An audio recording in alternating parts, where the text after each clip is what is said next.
I apologize, first of all, that I haven't made videos in a long time.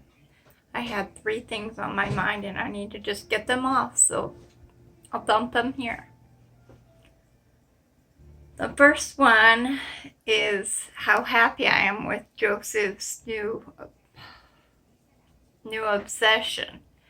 He's playing with electronics. And yesterday I told him, I said, you need to get out the computer right now. Because he'll just sit at the computer all day and all night, every waking. He doesn't even want to eat breakfast. He gets done eating breakfast and says, may I please be excused? And he runs in and sits down at his computer and doesn't leave. Because he thinks that's what you're supposed to do. And I'm like, no, you're not supposed to do that. And so we were playing with his little electronics board, his little brick board, where you put like electronic chips like LEDs, resistors, capacitors, and his battery powered, so he won't get hurt. And they have projects. They'll have like, this is what it does, set it up, and so that you can get used to setting things up and you can realize how the electricity flows and stuff on your own without being told. But what he's having fun doing is he sits down and likes to create things, kind of like Minecraft, only as with electronics. So he sits down and he tries to figure things out. And we got this idea that we were going to make something for Mary, his sister, for her birthday. And the reason we got the idea is because he has this little music box, and we sent power through it and hooked a speaker up, and it played Happy Birthday. And then it stops. And it's kind of like Christmas lights. Like, imagine a circuit going in a circle. Circuit. Okay. And the power runs to the music box. And once it finishes the song, then it shuts off power. So beyond that point, there's no more flowing. It flows to that box, but it ends. And and we have this little chip on there.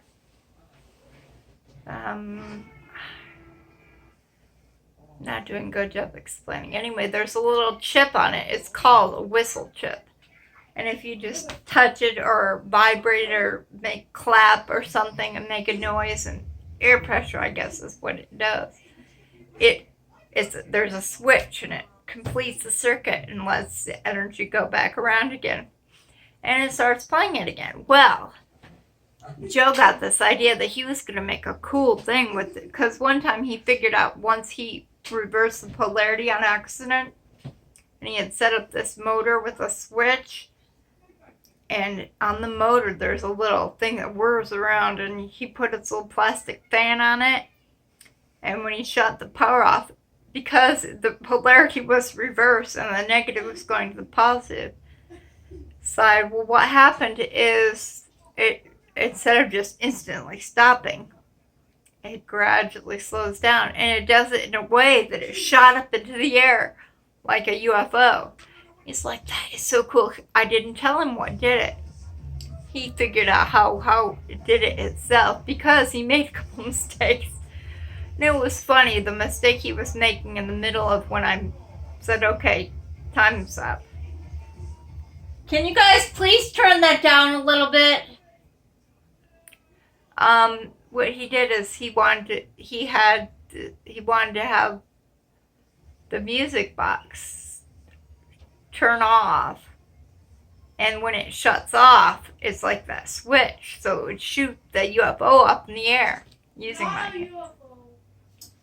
Okay, he just yelled at me, not a UFO, it's a little fan. But what happened is he put the little fan, the engine, on the circuit that is completed, touching the battery power. It made another circuit, and the power is still running to the one side, so it needed to be in a circuit behind where the power was shut off. You know, like Christmas lights, if one burns out, it shuts off the power for all the others after it. Well, he didn't put it behind it, he put it before it. So the noise from the little whirring thing from the engine would hit the whistle chip would pick it up, and it would just keep playing. It would turn, as soon as it turned off, it would turn it right back on again. Because power was never turned off to that part. It would shut off power, so anything behind it and the circuit would have shut off, but he was putting it before.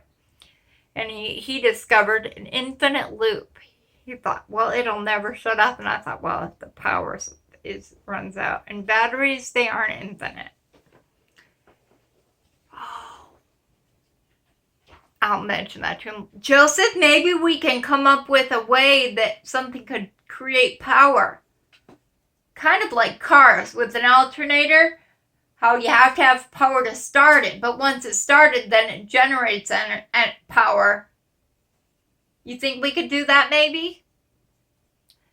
Anyway, I was just watching a video I recorded, and I ended up taking a picture with my camera to make a blueprint of what he was doing, because he didn't finish it, and he didn't figure out exactly what it was, but he wanted to keep thinking about it and work on it, but he had to clean it up because we were going to eat dinner at the table.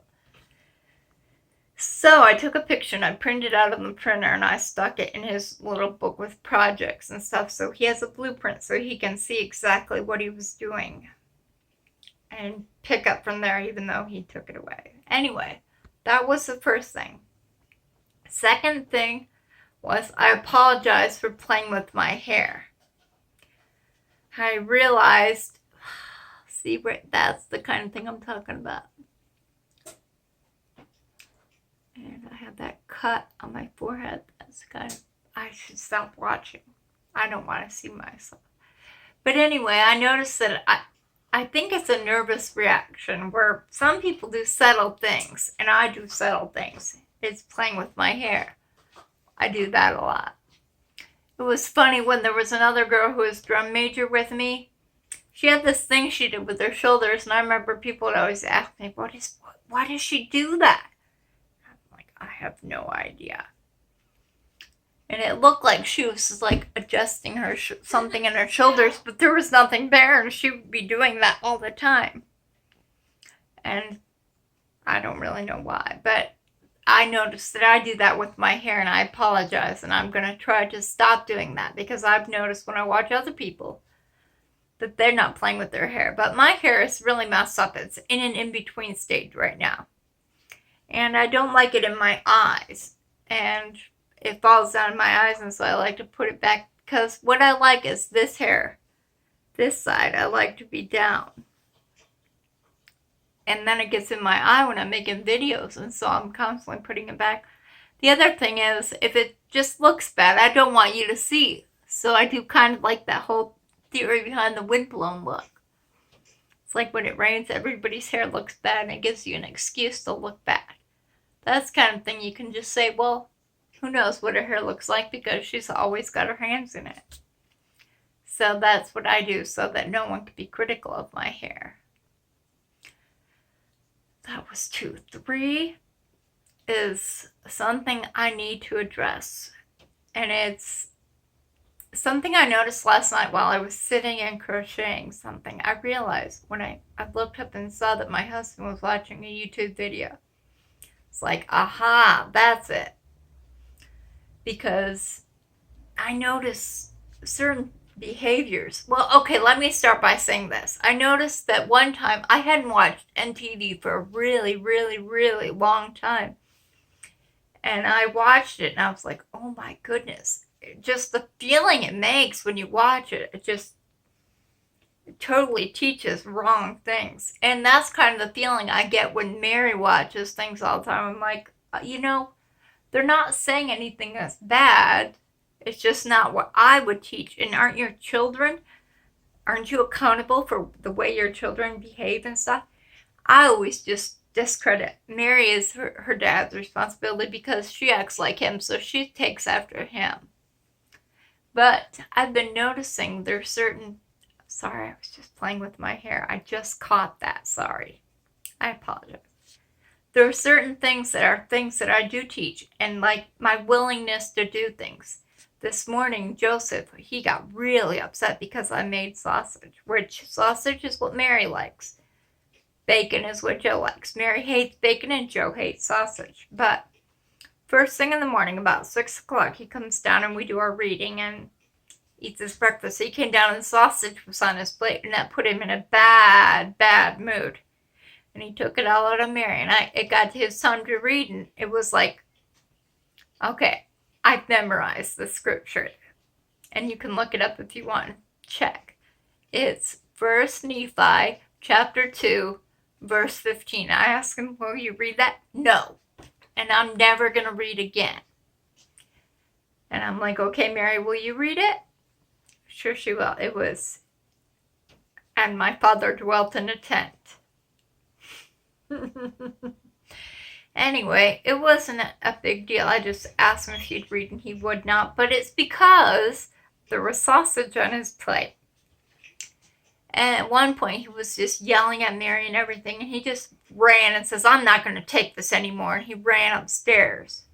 He didn't ask to be excused. He just ran upstairs. So, of course, I did my mommy thing, and I went up to check and see how he was feeling and make sure he's okay. And I'm like, so why won't you eat with us? It was because of Mary. He didn't want to. He says Mary's down there, and I don't want to sit at the table with Mary. He was getting mad at her for saying things that were improper. And by improper, I don't mean inappropriate. I mean, like, using a wrong word. I can't even remember. Joseph, do you remember what word Mary used? What do you mean? This morning when you told her to use the right words. She said something. Do you remember what it was? I don't know. I can't remember either. I can't even remember what it kind of was, or I give another example. Anyway, it was something silly. It would be like using the word star instead of nebula, or something like that. Anyway, so, but there are certain things that, and I asked her to read, and she would, and her willingness to do something when asked. And I'm like, that's kind of like me. So she has some things, and her mannerisms are kind of like mine. And that brings me back. I want to say it's a chiasmus, but it's not. It's just a circle. Brings me back to what I was talking about when I was sitting and crocheting, and I looked up and realized that on the YouTube video they were saying things, and it was kind of annoying me, and I was like, that is not what I would do.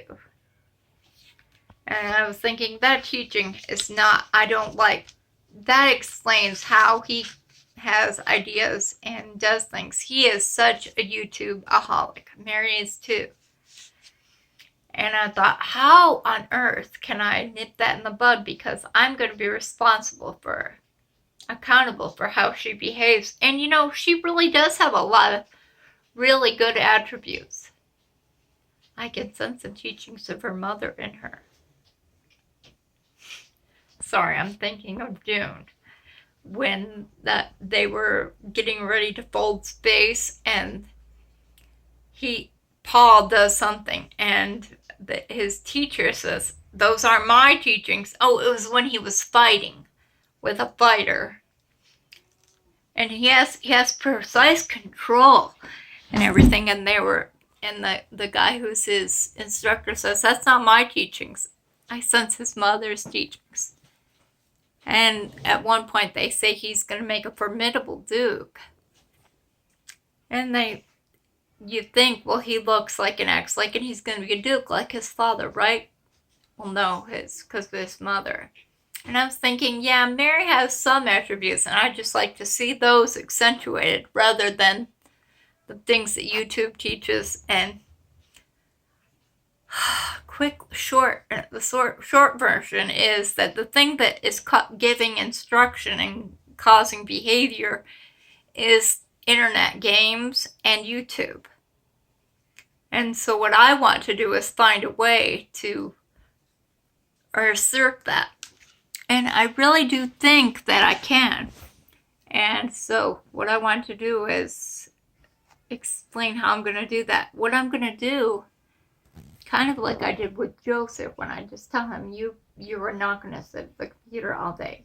You're going to come play your electronics, which he loves to do, and I'm very glad. Mary really, really likes to play games, and she loves attention. So what I think, rather than learning everything from YouTube, which is a good thing, it's good to get lots of various opinions, because like when you're looking for an answer, it's out like, how do I fix the views of, I don't know. But there'll be all kinds of videos up for it on YouTube. And the reason it's good is because you can take all these different opinions and sift through them and figure out by what they do say. You can deduce what you should do. Anyway, what I'm gonna do then is take and play games. This is so long. Anyway, we're gonna play games and do things together, and it's gonna take more of my time if I'm gonna squash the teachings of YouTube. But seriously, I think that's the way it should be. I think parents should be spending more time with their kids. And the way they behave should be a result of the things that they're taught. And I sense that there's a certain inherited side that's really good about Mary that should be nurtured. Instead, she's using her great intelligence and everything, but she's using it the way she's being taught as channeled by the YouTube. So anyway, there's that.